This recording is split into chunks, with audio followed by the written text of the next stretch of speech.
Friends, आप सभी का स्वागत है आपके अपने यूट्यूब चैनल स्टडियालय पर। आज हम होली का महत्व बताएंगे कि होली क्यों मनाई जाती है। तो इस कहानी को आप लोग सुनिएगा, तभी होली करने में ज़्यादा मज़ा आएगा। तो चलते हैं, कहानी को स्टार्ट करते हैं कि होली की कहानी एक प्राचीन कथा पर आधारित है जो भारतीय पौराणिक कथाओं में वर्णित है। यह कथा भगवान विष्णु के भक्त प्रहलाद और राक्षस राजा हिरण्यकश्यप की है।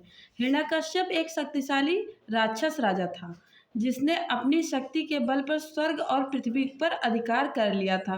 वह इतना अभिमानी था कि उसने खुद को भगवान के समान मानने लगा था। यानी हिरण्यकश्यप अपने आप को क्या बोल रहा था? भगवान बोल रहा था। उसका उसके पुत्र का क्या नाम था?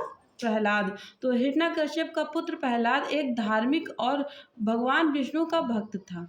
वह अपने पिता के विपरीत था और भगवान विष्णु की पूजा करता था। हिरण्यकश्यप ने अपने पुत्र प्रहलाद को भगवान विष्णु की पूजा करने से रोकने की कोशिश की, लेकिन प्रहलाद ने अपनी भक्ति नहीं छोड़ी। इससे हिरण्यकश्यप क्रोधित हो गए और उसने क्रोधित होकर क्या करते हैं? प्रहलाद को मारने का प्रयास करते हैं। यानी कि जो वो उसका पुत्र था प्रहलाद, वो भगवान की पूजा कर रहा था, इसलिए उसको मारने की जो है प्रयास करते हैं। कौन? हिरण्यकश्यप। तो हिरण्यकश्यप की बहन कौन थी? होलिका। तो यहीं से होली बनी है, क्योंकि हिरण्यकश्यप की बहन कौन थी? होलिका। होलिका एक शक्तिशाली राक्षसी थी जिसे आग में नहीं जलने का वरदान प्राप्त था। हिरण्यकश्यप ने होलिका से कहा कि वह प्रहलाद को अपनी गोद में लेकर बैठकर आग में जला दे। होलिका ने ऐसा ही किया, लेकिन भगवान विष्णु, अब जैसा उसके भाई ने कहा था कि प्रहलाद को आग में जलाने के लिए, होलिका ने वैसा ही किया। अब क्या होता है कि जो है भगवान विष्णु की कृपा से प्रहलाद को कुछ नहीं हुआ। होलिका आग में जल गई जबकि प्रहलाद सुरक्षित रहा। इस कथा के आधार पर होली का त्यौहार मनाया जाता है, जिसमें आग जलाकर होलिका के दहन का प्रतीक किया जाता है।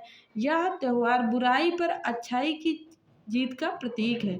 यानी ये भी क्या है? बुरा कौन था? हिरण्यकश्यप और उसकी बहन, और अच्छाई कौन थी? प्रहलाद, जो कि भगवान विष्णु का भक्त था। तो उसकी जीत होती है। चलिए, आप लोगों को रंगों से रोशन हो आपका जीवन, हर दिन सुखमयी खुशियों से भरा हो मन, दोस्ती और प्यार से हो आपका जीवन सजा, होली के इस त्यौहार से हो सब कुछ रंगीन और नया, खुश रहो, हंसो, खिलते रहो हर पल।